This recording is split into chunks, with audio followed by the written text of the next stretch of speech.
혼자 있고 싶어. 다가오지 마. 칭찬을 하든 비난을 하든 네 마음대로 해.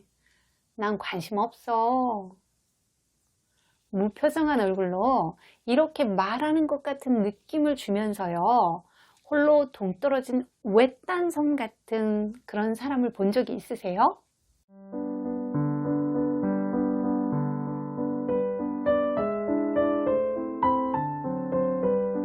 안녕하세요. 여러분, 상담심리사 뽀유예요. 오늘은 분열성 성격에 대해서 알아볼게요.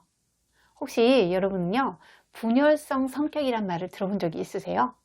분열성 이렇게 얘기를 하니까 왠지 정신분열증하고 이렇게 연관이 있을 것 같은 생각이 들지 않으세요? 실제로요, 분열성 성격에서 나타나는 대인관계를 회피하는 것, 의욕이 저하되는 것, 언어의 빈곤함 이런 것들이요, 정신분열증에서 나타나는 증상과 유사한 측면이 있어요. 그리고요, 이 성격은요, 남자에게 좀 더 많아요. 지금부터는요, 분열성 성격의 특징에 대해서 알아볼게요. 먼저는 친밀한 관계를 원하지도 즐기지도 않는다는 거예요. 30대 초반에 B씨는요, 조용한 성격으로 평범한 학창시절을 보내는 것 같았어요. 근데 실상은요, 친구들에게 말을 잘 걸지 못했고 표정이 늘 똑같아서 로봇 같다는 소리를 듣곤 했죠. 대학을 졸업한 후에요, 중소기업에 입사를 했는데 사람들과 함께 지내는 게 너무 재미없고 응대하는 것도 너무 힘들어서 퇴사를 하고 말았어요. B씨와 같은 분열성 성격의 사람들은요, 관계를 하고자 하는 욕구 자체가 거의 없어요.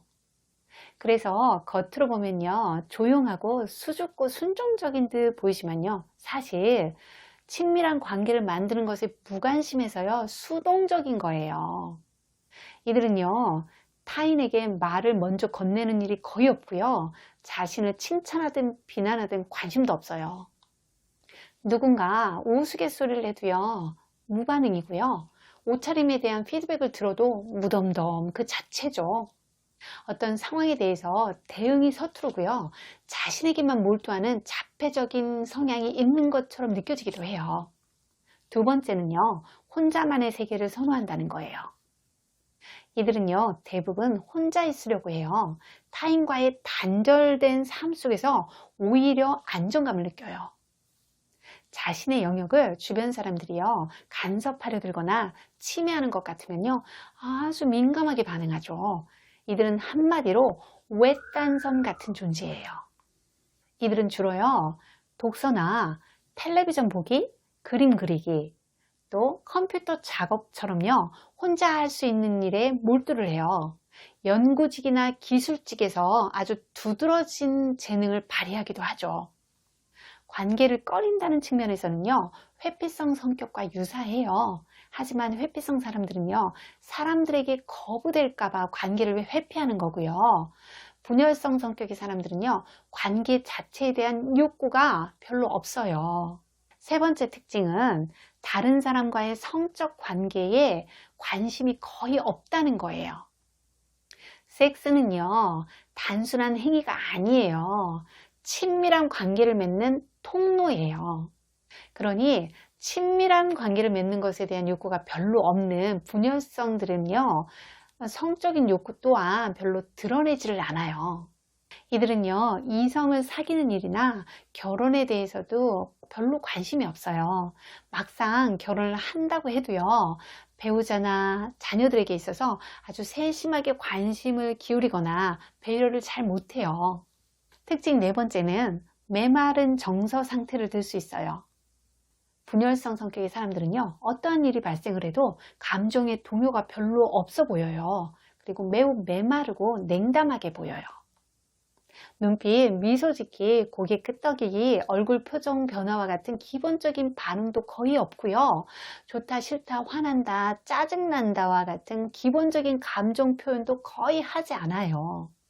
반면에 안전에 대한 불안감은 매우 커서요, 타인과의 상호작용을 강요받게 되면요, 불안이 매우 심해져요.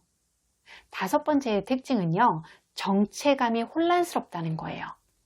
겉으로는 대인관계에 아주 무관심하고 정서가 메마른 듯 보이지만 내적으로는요, 예민하고 고집스럽고 창조적이고 예술적인 면이 보이기도 해요. 이런 식으로 자신에 대한 정체감이 혼란스러워서요, 내가 누구인지 무엇을 원하는지 확신하지 못하기 때문에 타인에게 자신을 드러내는 것에 더 어려움이 있을 수 있어요. 지금까지는 분열성 성격의 특징에 대해서 살펴봤고요. 이제부터는 원인에 대해서 살펴볼게요. 원인에 대한 의견은 분분하지만 차갑고 비공감적이고 정서적으로 빈곤한 아동기의 경험이 중요한 심리적 요인이라는 의견이 있어요. 아이가 어머니나 주 양육자로부터요, 적절한 관심과 애정 그리고 돌봄을 받지 못하면요, 타인과 애착을 맺는데 어려움을 느끼게 되고요, 아주 큰 정서적 심리적 좌절을 경험하게 돼요. 이런 아픔을 반복하거나 되풀이하지 않기 위해서요, 아이의 주변 사람들과 떨어져 있는 삶을 선택하게 되죠. 이들은요, 아동기나 청소년기에 원만하지 못한 또래관계, 학습 부진, 사회 불안 등을 겪으면서요, 쉽게 따돌림의 대상이 되곤 해요. 이런 과정 속에서 위축되면서요, 분열성 성격이 고착화될 수 있어요. 분열성 성격의 치료는 어떻게 하면 좋을까요? 제가 말씀드리고 싶은 영역은요, 분열성 성격의 특징 중에서 일부분에 해당되는 분들에게 관한 것이에요. 먼저는요, 반드시 사람과 함께 하려는 의지를 갖자는 거예요. 사람은요, 사회적인 존재잖아요. 혼자 있고 싶다고 해도요, 사람들 간에 최소한의 연결고리는 갖고 있어야 해요. 그렇지 않다면 장기적으로 봤을 때요, 혼자 고립되면서 정말 어려움에 처할 수가 있어요. 나는 혼자 있는 게 나아. 나는 사람들 무리 속에 끼어들기에는 부적절한 존재야. 이와 같은 신념을 혹시 갖고 있나요? 그렇다면요, 그건 사실이 아니니 떨쳐버리시고요, 관계 속으로 들어가야 해요. 이렇게 사람들과 함께 하려면요, 규칙적으로 사람을 만날 수 있는 모임에 참여해야 돼요. 내가 좋아하고 잘하는 것이 뭔지 알잖아요. 그런 것들을 함께 할 수 있는 모임에 들어가서, 예를 들면 동아리 모임 같은 데 들어가서요, 그들과 모임을 갖자고요. 교회 활동을 하는 것도 좋고요, 동창들과 함께 모이는 모임에 가는 것도 좋고요. 세 번째는요, 부모님이나 가족에게 당부하고 싶은 것들이에요. 가족 간에 정서적 교류를 늘리고요, 재미있는 일을 만들어 보자는 거예요. 혹시 어린 자녀를 양육하고 계신가요? 그 자녀가요, 분열성 성격의 징후를 보이는지 한번 살펴보세요. 만약에 자녀가 분열성 성격의 조짐을 보인다면요, 부모님은 적극적으로 자신의 자녀가요, 또래 아이들과 교류할 수 있는 장을 만들어 주셔야 돼요. 만약에요, 가족 구성원 중에 누군가가 분열성 성격의 특징을 일부분 가지고 있다면요, 가족들이 함께하는 시간을 규칙적으로 가지면서요, 그들이 재미를 느끼게 해주자고요. 여행이나 맛집 함께 찾아가기, 가족 단톡방에서 조금이라도 반응을 하면요, 따뜻하게 칭찬해주기, 이런 것들도 좋고요. 정서적인 접촉을 늘려가는 것도 필요해요.